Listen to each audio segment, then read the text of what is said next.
UDF-നെതിരെ പ്രതിഷേധവുമായി ഓർത്തഡോക്സ് സഭ പത്തനംതിട്ടയിൽ ജില്ലാ പഞ്ചായത്ത് സ്ഥാനാർത്ഥികളെ നിർണയിച്ചപ്പോൾ സഭയെ പൂർണ്ണമായി തഴഞ്ഞുവെന്ന ഓർത്തഡോക്സ് സഭ വൈദിക secretary father doctor Thomas Varghese Amayil.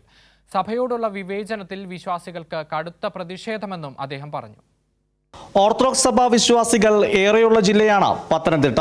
യോഗ്യരായ നിരവധി പ്രവർത്തകരും കോൺഗ്രസിനുള്ളിലുണ്ട്. എന്നാൽ ജില്ലാ പഞ്ചായത്തിൽ സ്ഥാനാർത്ഥികളെ പ്രഖ്യാപിച്ചപ്പോൾ സഭയെ പൂർണ്ണമായി അവഗണിച്ചു.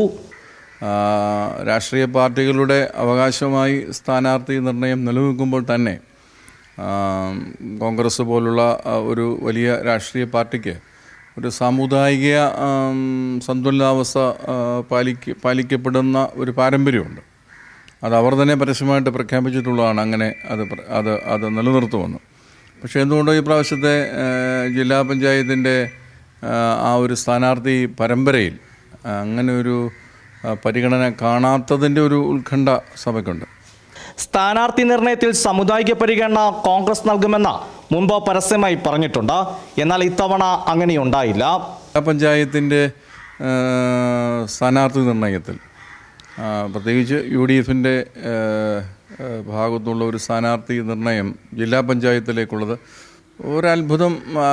വല്ലാത്തൊരു അത്ഭുതം ഞങ്ങൾക്ക് സൃഷ്ടിച്ചിട്ടുണ്ട്. കാരണം ആ ഒരു സ്ഥാനാർത്ഥികളുടെ ലിസ്റ്റിൽ സഭാംഗങ്ങളായ ആരെയും കാണാത്തതിൻ്റെ ഒരു കൗതുകവും ഉത്കണ്ഠവും ഒരല്പം ആമർഷവും ഒക്കെ ഞങ്ങൾക്കുണ്ട്. ഓർത്തഡോക്സ് സഭ വിശ്വാസിയെ സ്ഥാനാർത്ഥിയായി നിശ്ചയിച്ച ശേഷം ഒഴിവാക്കിയെന്ന വാർത്തകൾ നിലനിൽക്കെയാണ് സഭയുടെ പരസ്യ പ്രതിഷേധം. കൈരളി ന്യൂസ്, പത്തനംതിട്ട.